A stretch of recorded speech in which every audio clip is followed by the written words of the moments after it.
Monticello, Iowa yesterday. Hillary Clinton doing a small casual setting. She likes this. It's how she wants to get back into the mix of running for politics. The people of Iowa like things like this. The news media might whine that it doesn't get enough access, but let's give her a break. It's early in the campaign rollout. She can do it the way she wants. Listen to her here when she talks about why she wants to be president.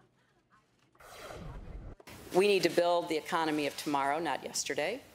We need to strengthen families and communities because that's where it all starts. We need to fix our dysfunctional political system and get unaccountable money out of it once and for all, even if that takes a constitutional amendment. And we need to protect our country from the threats that we see and the ones that are on the horizon. A couple of interesting things there. One, a populist economic pitch, let's help families, trying to make sure she doesn't create a lot of space on her left for somebody to come in and say she's not doing that. But campaign finance plays well with liberals, plays well with independents, but even if we need a constitutional convention? Well, I thought that was pretty smart because it's some campaign finance reform. In the wake of Citizens United, in the wake of McCutcheon, these are things that elites kind of dismiss. If you live in Washington, you're like, that's not getting done anytime soon.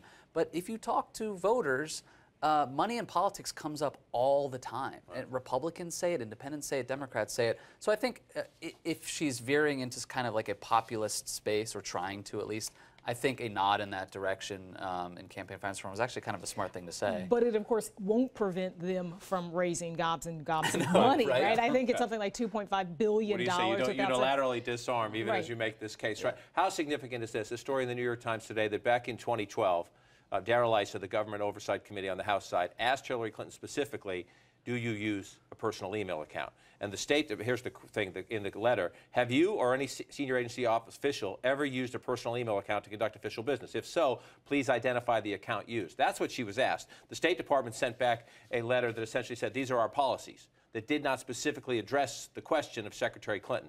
Now, the replacement committee, the select committee, wants to interview her in private, and then there'll probably be public testimony.